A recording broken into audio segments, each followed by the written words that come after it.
नए टॉपिक के साथ चालू करने वाले हैं जिसका नाम है परम्यूटेशंस एंड कॉम्बिनेशंस। अब ये जो परम्यूटेशंस एंड कॉम्बिनेशंस वाला टॉपिक है ये आपके गेट बायोटेक के अंदर जनरल एप्टीट्यूड सेक्शन में पूछा जाता है।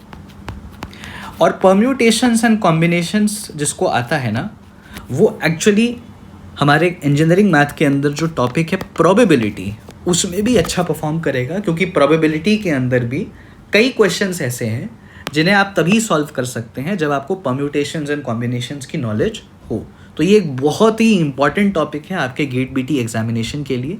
इनफैक्ट गेट बीटी 2026 का अगर आप क्वेश्चन पेपर खोलेंगे तो उसमें जनरल एप्टीट्यूड के सेक्शन में एक क्वेश्चन 2 नंबर का पीएनसी से यानी परम्यूटेशंस एंड कॉम्बिनेशंस से आया हुआ था। तो इस चैप्टर को चालू करते हैं। देखिए, इस चैप्टर का अंडरलाइन थीम क्या है, यानी इसमें हम एक्चुअली सीखने क्या वाले हैं।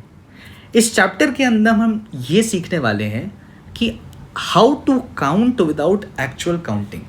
मतलब बेसिकली आपको सवालों के अंदर या सिचुएशंस जो दी जाएंगी एग्जामिनेशन में इस चैप्टर से रिलेटेड, वहाँ पर आपको एसेंशियली काउंट करना होगा। अब काउंट करने के लिए मैनुअल तरीका भी इस्तेमाल किया जा सकता है, लेकिन मैनुअल तरीके से वो काउंट अगर आप करने बैठ जाएंगे तो केवल पेपर में वही सवाल सॉल्व कर पाएंगे, उसके अलावा कोई नहीं कर पाएंगे, क्योंकि मैनुअल काउंटिंग बहुत लंबा टाइम लेती है। तो इस चैप्टर के अंदर जब आप पीएनसी सीख लेंगे तो आप किसी भी गिवन सिचुएशन में जहाँ काउंटिंग इन्वॉल्व्ड है उसे मैनुअली काउंट किए बिना इस टेक्निक के द्वारा बहुत जल्दी काउंट कर पाएंगे। इसीलिए इस चैप्टर का थीम है how to count without actual counting. और एक्चुअल काउंटिंग से मतलब यहाँ पर ये है कि मैनुअली काउंट ना करते हुए एक क्विक वे हम ऐसा सीख जाएं, एक क्विक टेक्निक हम सीख जाएं जिससे हम जल्दी काउंटिंग कर सकें। मैं आपको इसको समझाने के लिए एक एग्जाम्पल लेने वाला हूँ। ये देखिए, ये मेरे पास एक सिनेमा हॉल मैंने डिपिक्ट किया हुआ है जहाँ पे ये मूवी स्क्रीन है और ये जो रो ए है ये मूवी स्क्रीन को फेस कर रही है। अब मैं अगर आपसे पूछूं कि इस सिनेमा हॉल के अंदर टोटल सीट्स कितनी हैं, टोटल सीट्स कितनी हैं, तो आप कैसे काउंट करेंगे? वेल, आप ये कहेंगे कि एक तरीका तो काउंट करने का ये हो सकता है कि मैंने ये देखा कि ए रो के अंदर कितनी सीट्स हैं, तो आप कहेंगे ए रो में है 1 2 3 4 5। फिर आप ऐसे ही कहेंगे कि बी रो में भी है 6 7 8 9 10, यहाँ पे भी 5 सीट है। आप कहेंगे सी रो में भी ऐसे ही हम जाएंगे 11 12 13 14 15, और डी में भी जाएंगे तो 16 17 18 19 20। तो आप कहेंगे कि एक तरीका तो ये है कि हमने इंडिविजुअली हर रो में देख लिया कि कितने सीट्स हैं और फिर सबको गिन लिया। लेकिन दूसरा तरीका क्या है? ऑब्वियसली आप कहेंगे सर ऐसे थोड़ी काउंट करेंगे, हम ये देखेंगे कि रो ए के अंदर कितनी सीट्स हैं। तो अगर मैं आपसे पूछूं कि how many seats are there in row A, तो आप कहेंगे रो ए के अंदर जो है 5 सीट्स हैं। अच्छा, और मेरे पास कितने टोटल रोज हैं? मेरे पास टोटल रोज हैं 4। तो अगर एक रो के अंदर 5 सीट है और टोटल रोज आपके पास 4 हैं, तो आप जानते हैं कि टोटल सीट्स कैसे निकालेंगे? एक रो के अंदर जितनी सीट है मल्टीप्लाइड बाई टोटल जितने रोज हैं, यानी इसका आंसर आ जाएगा 20। तो आपने यहाँ पर क्या किया? यहाँ पर आपने टोटल सीट्स को काउंट करने के लिए मल्टीप्लिकेशन का इस्तेमाल किया। आपने यहाँ टोटल सीट्स को काउंट करने के लिए मल्टीप्लिकेशन का इस्तेमाल किया। और मल्टीप्लिकेशन का इस्तेमाल करने से हुआ क्या? मल्टीप्लिकेशन का इस्तेमाल करने से हुआ ये कि आप इस गिवन सिचुएशन में जल्दी काउंट कर पाए।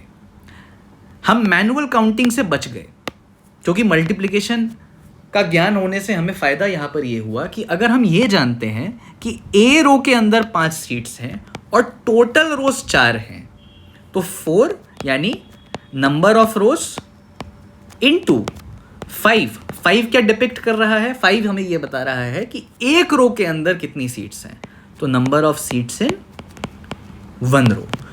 तो हमने 4 × 5 कर लिया और हमारा आंसर आ गया 20। तो मल्टीप्लिकेशन से हुआ ये कि हमने इस गिवन सिचुएशन में जल्दी काउंटिंग कर ली। सो मल्टीप्लिकेशन भी क्या थी? एक ऐसी टेक्निक थी जिससे आप किसी भी गिवन सिचुएशन में जल्दी काउंट कर पाए।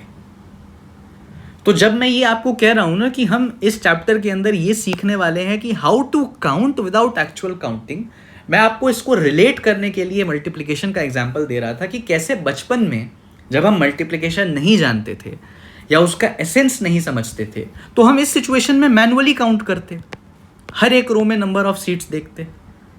लेकिन जब हमें मल्टीप्लिकेशन का नॉलेज हो गया, हमने उसके एसेंस को समझ लिया, तो हम ये देख पाए कि अगर आपको कभी भी कोई रेक्टेंगुलर अरेंजमेंट गिवन हो, जैसे मैट्रिक्स में हमें गिवन होता है, मैट्रिक्स भी एक रेक्टेंगुलर अरेंजमेंट को रिप्रेजेंट करता है, और उस सिचुएशन में हम क्या करते हैं, अगर आपको कहा जाता है कि एक मैट्रिक्स के अंदर बताओ कि कितने टोटल एलिमेंट्स होंगे, तो आप क्या करते हैं, जैसे मान लीजिए ये मैट्रिक्स है, मान लीजिए ये मेरा मैट्रिक्स है और मैंने इसके एलिमेंट्स को यहाँ फिल कर दिया, और अगर मैं आपसे पूछूं कि बताइए इसमें कितने टोटल एलिमेंट्स हैं, तो हम ये बड़ी ही आसानी से देख पाते थे कि अगर इसमें 3 रो है और 3 कॉलम है, तो जितने रोज हैं इनटू जितने नंबर ऑफ कॉलम से अगर आप उनको मल्टीप्लाई कर दें तो टोटल 9 एलिमेंट्स आपको आ जाएंगे। तो ये आप क्या कर रहे हैं, या मल्टीप्लिकेशन का यूज कर रहे हैं किसी भी रेक्टेंगुलर टाइप ऑफ अरेंजमेंट में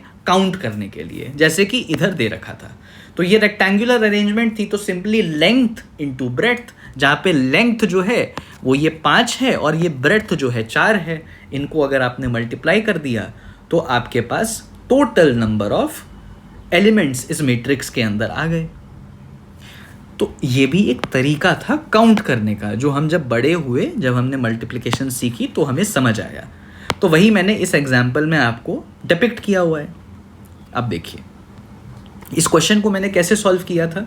मैंने इस क्वेश्चन को ऐसे सॉल्व किया था कि एक रो के अंदर मैंने देखा कितनी सीट्स होती हैं, टोटल रोज देखा मैंने कितने होते हैं, तो टोटल नंबर ऑफ सीट्स का काउंट फिगर आउट करने के लिए मैंने बस 5 × 4 को मल्टीप्लाई कर दिया आपस में, और उससे मेरे को टोटल नंबर ऑफ सीट्स का आंसर आ गया। तो कुछ इसी प्रकार से हम पीएनसी के अंदर बहुत सारे ऐसे तरीके सीखने वाले हैं जिससे कि हम किसी भी गिवन सिचुएशन में काउंटिंग कर पाएं।